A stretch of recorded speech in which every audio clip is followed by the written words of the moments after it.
Thursday Night Football takes us to Atlanta this week, where the Falcons will host division rival Tampa Bay. Atlanta is a 6-point favorite on BETDAQ. The total for this game has not yet been released. Falcons started off the season with a nice win, an upset win over the New Orleans Saints, but last week they went on the road to Cincinnati and were absolutely pounded. Of particular concern is this Atlanta defense. They were not good defensively last season. They've been really bad through the first 2 weeks of this season. Week 1 against the Saints, you could understand. The Saints score on everybody. They did put up 34 points and nearly 500 yards of offense on this Atlanta defense. And as we said, the Falcons were able to pull out the win 37-34. But then last week, the Falcons go to play the Cincinnati Bengals, a team that is not known for an explosive offense. And Atlanta just did not have an answer, despite the fact the Bengals lost their best offensive player, the receiver A.J. Green, to an injury in the first half. They just did whatever they wanted, ran the football, passed the football, and now the Falcons, through 2 weeks, rank 32nd, dead last in the NFL in total defense. They've allowed more yards than any team in the league, so that is not good, obviously. Now, offensively, it's been a different story. We mentioned their 37 points in Week 1. They actually currently rank second in the league in total offense. Only one team's been able to accumulate more yards.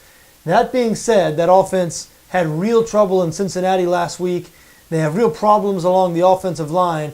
Now, rookie left tackle Jake Matthews is supposed to be back. He missed last week's game. Supposed to be back here on Thursday. I'm sure Atlanta hopes that'll help stabilize the line. But when you're counting on a rookie left tackle to stabilize your line, that pretty much lets you know what kind of condition the line is in. Tampa, another team, is really struggling with offensive line issues. And boy, that Tampa offense is just struggling in general. And the line is the heart of the problem, because Tampa has some skill position talent there. Obviously, Vincent Jackson, rookie wide receiver Mike Evans, looks like he might be a good one. Got some good running backs, and Doug Martin, Bobby Rainey, who played very well last week. They have a veteran quarterback now in Josh McCown. Now, McCown hasn't yet proven himself, but again, he hasn't had much of an opportunity behind this line. Tampa's lost their first 2 games. Disappointing start for the Bucs. I was one of many people who really had some high hopes for the Bucs heading into this season.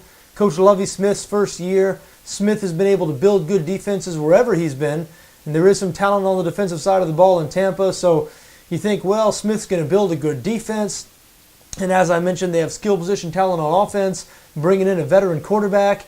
You think, maybe. But it dawned on me some point in Week 1 when I was watching them against Carolina that, boy, that offense, which finished last in the NFL last year, Tampa, 32nd in the league in total offense last year, they have barely improved. They are still really bad on that side of the ball. And to be honest with you, we don't know yet how good they are on defense. Everyone, myself included, assumed they'd be pretty good on defense because they're coached by Lovie Smith and they have some name talent on that defense. But through 2 games, the results have been mixed. They've only allowed 39 combined points, but they played Carolina with a backup quarterback and St. Louis with a backup quarterback. And we know the Rams did not have a great offense to begin with. So this Tampa defense hasn't really been tested. They will be tested on Thursday night against this Atlanta Falcons offense.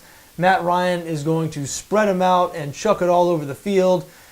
Julio Jones back healthy now. You know Ryan loves having him back after Jones missed most of last season.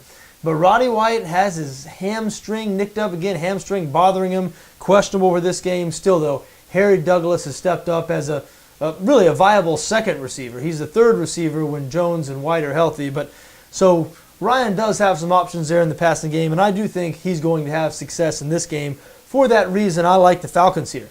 Like I said, Atlanta does have problems on defense. They have problems on the offensive line. I'm just not sure the Tampa Bay Bucs are good enough to really exploit those problems and take advantage of it and stay close here on the road. I like Atlanta to win this game, and I think they'll probably cover the 6.